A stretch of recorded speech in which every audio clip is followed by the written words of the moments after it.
Papo de Psiquiatra, com Marcelo Branhas, Marcos Crossi e Pedro Rosa. Tudo o que você sempre quis saber e nunca teve para quem perguntar. Seja bem-vindo a esse episódio do podcast Papo de Psiquiatra. Esse episódio é um tema atrasado, nós estamos muito atrasados, porque a gente não falou diretamente, a gente falou indiretamente, mas a gente não falou diretamente a respeito de mindfulness. E alguém poderia pensar, se eles já têm quase 100 episódios e eles não falaram disso, é porque eles não gostam do tema. E certamente a gente quis gravar aqui alguns episódios sobre esse tema para desfazer, eventualmente, essa ideia se apareceu na cabeça de alguém. Porque sim, nós consideramos mindfulness um tema de muita importância, de grande proeminência. E certamente não se trata de uma moda, certamente não se trata de um tema do momento, mas trata-se sim de uma estratégia terapêutica que angariou ao longo das últimas décadas, ou seja, décadas, não estamos falando de uma coisa da pandemia, um local extremamente consolidado para tratamento da saúde geral, mental e física.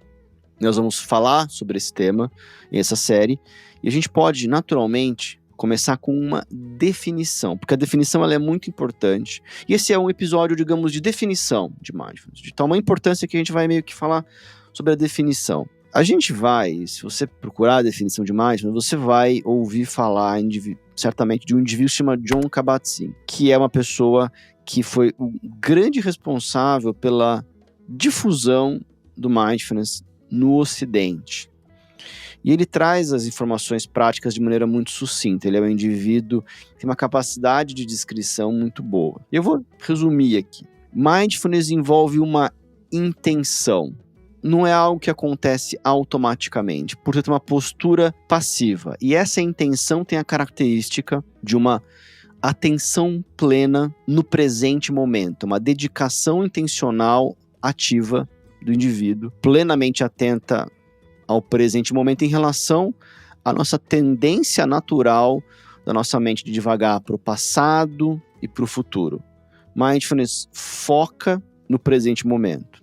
E é uma atenção plena no presente momento com uma característica específica de não julgamento, porque nós temos uma tendência natural entre variar nossa atenção entre o passado, futuro, presente e ficar migrando, mas também de fazer isso com um julgamento. Ou seja, a gente busca uma descrição de uma realidade de fato como ela é. Então a gente busca uma tendência descritiva não julgamentosa a respeito daquilo que está acontecendo no nosso presente momento. E sendo nós seres capazes de direcionar o nosso foco para algo, a gente vai usar uma série de estratégias como o foco.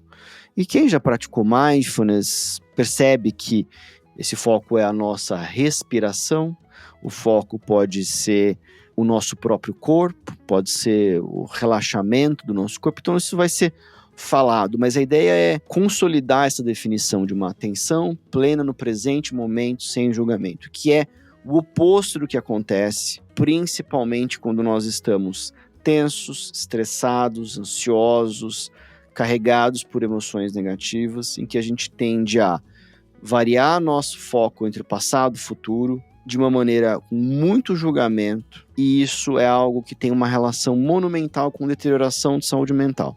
Uma digressão é convidar vocês para ouvirem de novo o episódio do podcast Papo de Psiquiatra sobre a nossa personalidade, leia a sua personalidade, a gente fala do modelo dos 5 fatores, e Mindfulness tem uma relação muito grande com um mecanismo de perpetuação de emoções negativas que o neuroticismo, um dos 5 fatores, descreve.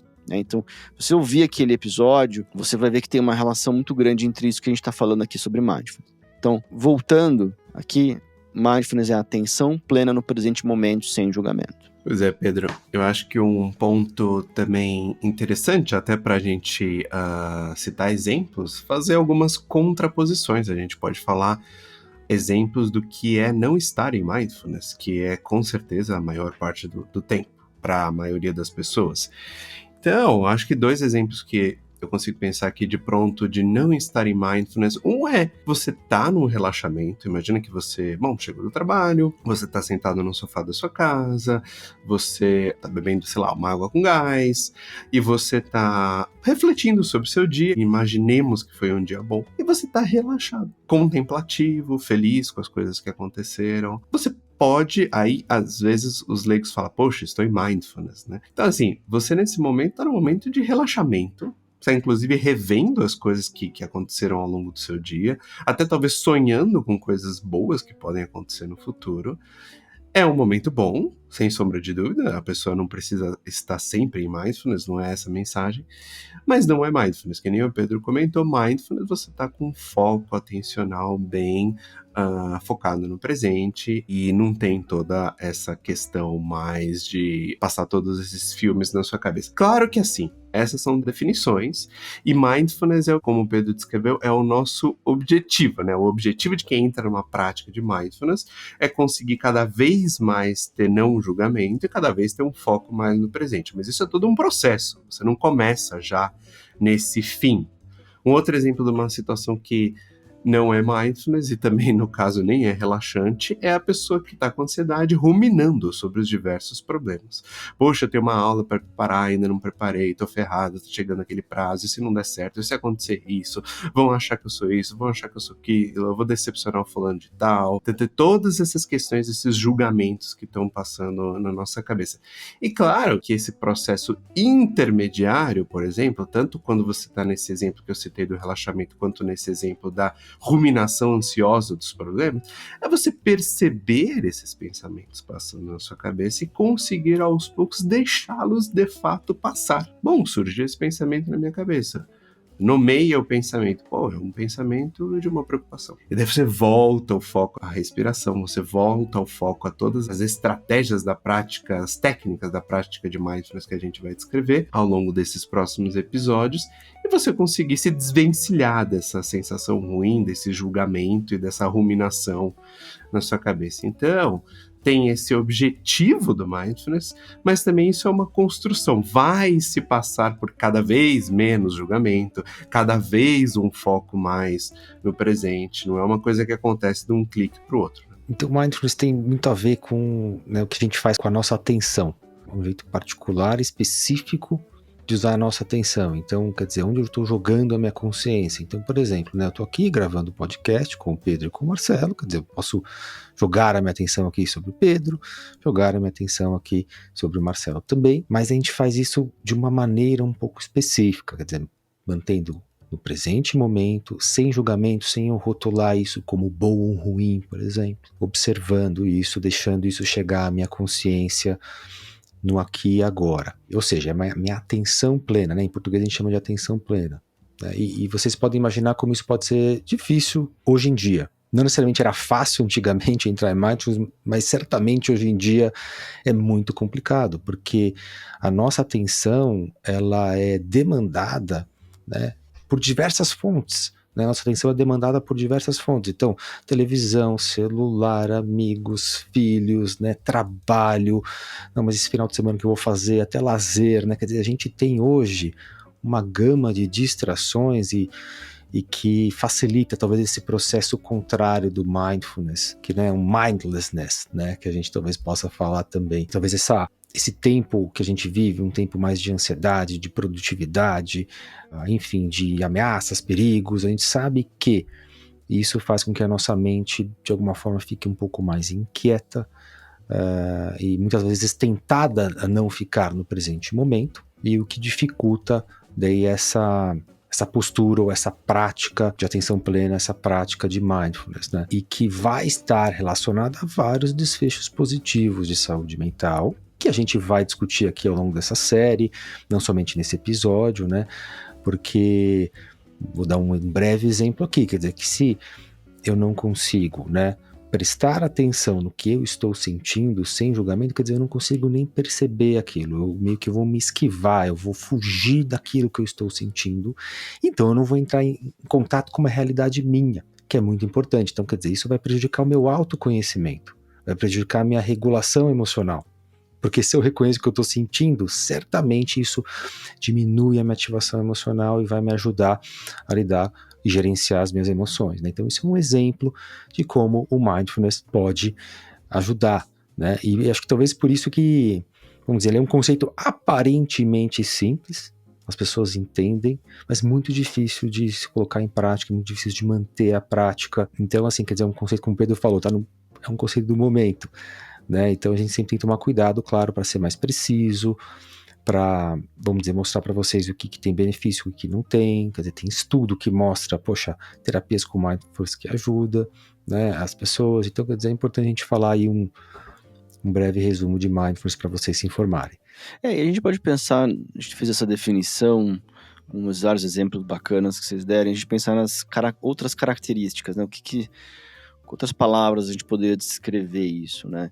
Acho que a primeira delas, que eu acho que é, na hora que você está plenamente atento a algo e você está interessado naquele algo como ele é, e não de qualquer maneira nos nossos julgamentos automáticos, as nossas elucubrações, aquilo que a gente está acostumado a fazer, a gente cultiva uma intenção, um estado emocional que é muito negligenciado, que é da curiosidade. Então, a primeira atitude compatível com mindfulness é a curiosidade. Que interesse nos eventos, tanto nos eventos internos, como o nosso interesse nas nossas próprias emoções. Nossa, que emoção é essa? O que eu estou sentindo? Quais são as características dessa emoção? O que eu sinto no meu corpo quando eu sinto essa emoção? Que tipo de coisa que geralmente desencadeia esse tipo de emoção em nós?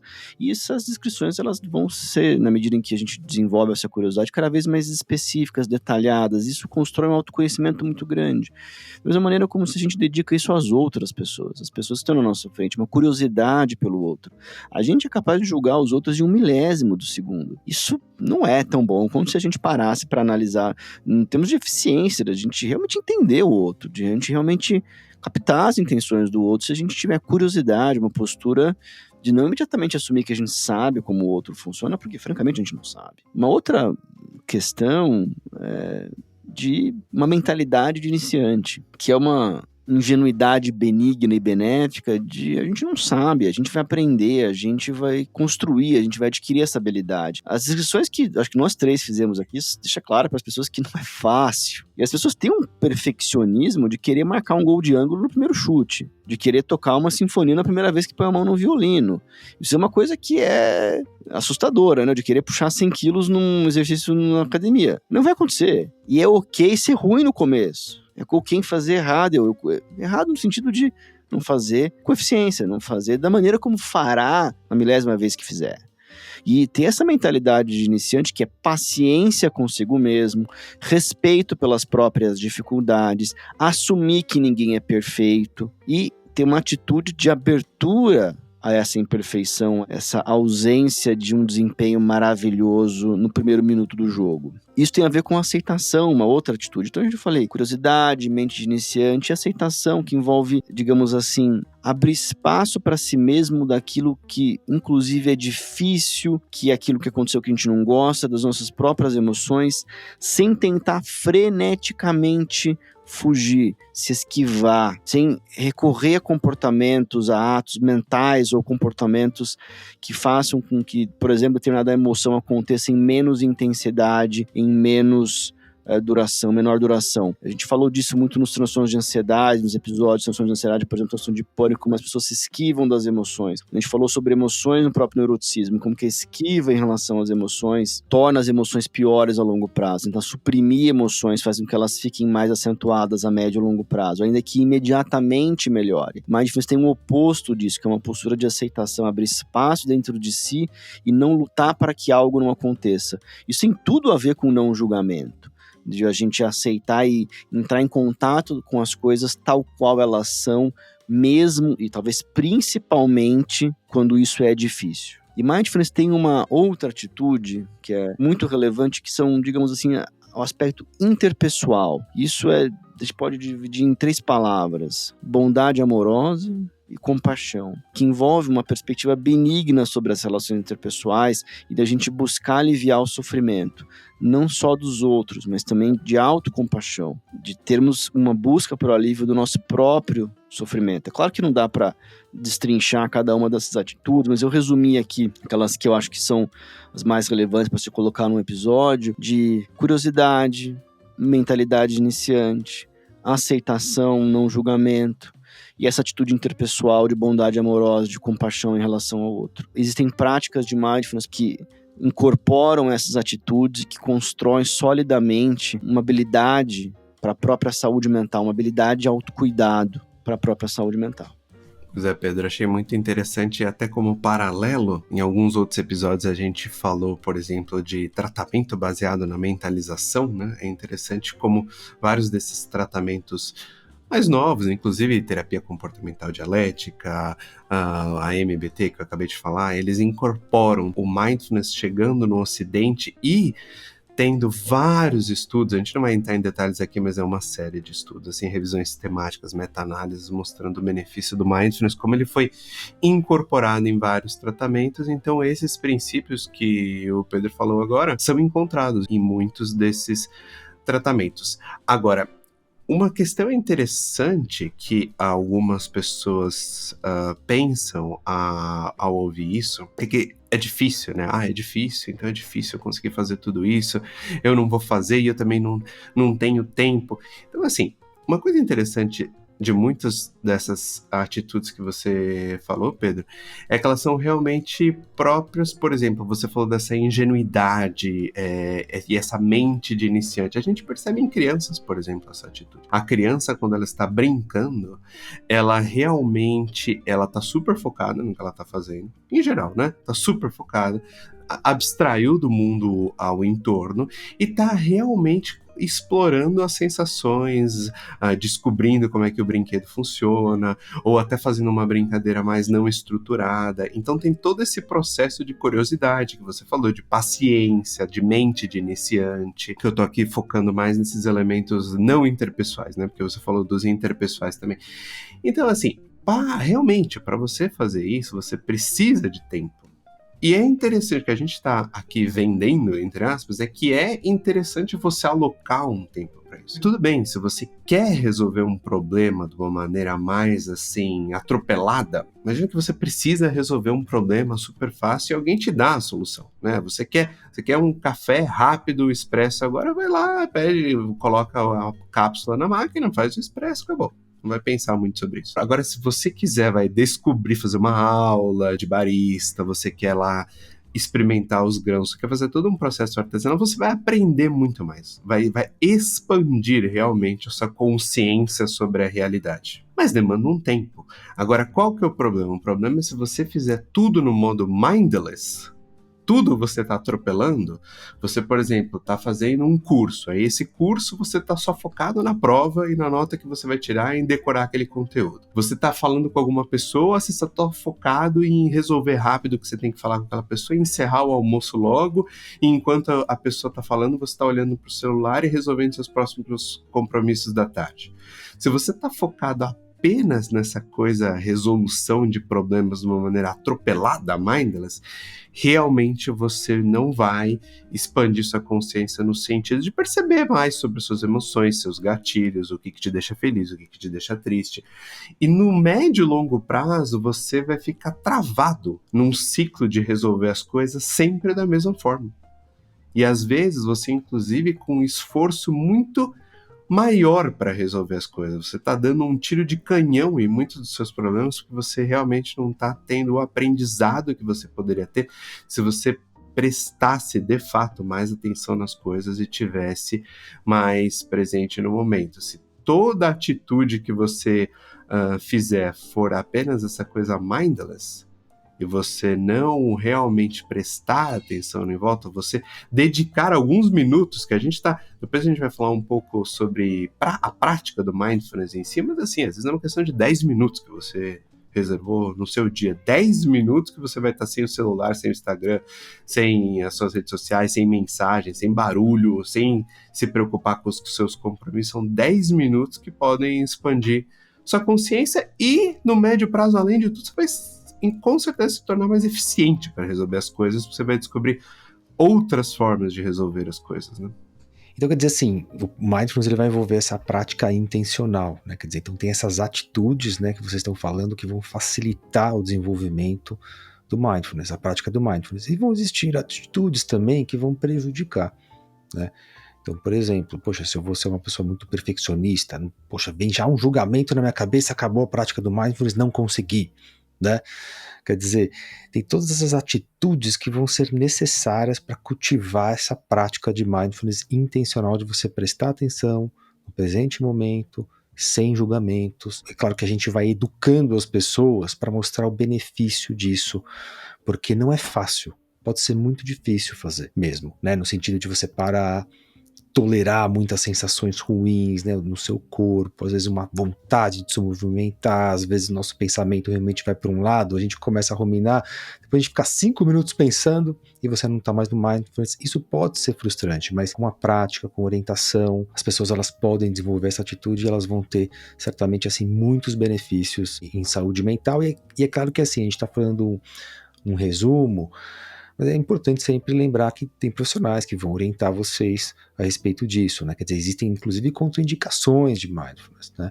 Mas a gente vai falando isso aí nos próximos episódios. E se você já quiser conhecer um pouco mais sobre essas práticas, no meu canal do YouTube, é só escrever lá Dr. Pedro Rosa. Eu subi ali algumas dessas práticas, são áudios guiados para várias delas, né? Que eu gravei com a minha própria voz, em roteiros bem estruturados. E vocês vão ver aquilo que o Marcelo falou, que é algo que pode ser feito de uma duração maior, 20, 40 minutos, mas que tem versões em poucos minutos, 5 a 10 minutos, e a gente sabe que existe ganho em termos de saúde mental numa prática estruturada de poucos minutos por dia. Isso é algo que a gente sabe empiricamente em estudos muito bem feitos, que a gente convida a conhecer. Haverá outros episódios sobre mindfulness, não dá para falar tudo aqui nesse episódio de 20 e poucos minutos. A gente sempre agradece a audiência, a gente pede por comentários, sugestões, aqui ou no Instagram, ou agora no canal do YouTube que você vai ver, e até a próxima. Um abraço. Um abraço, pessoal. Até a próxima. Um abraço, pessoal.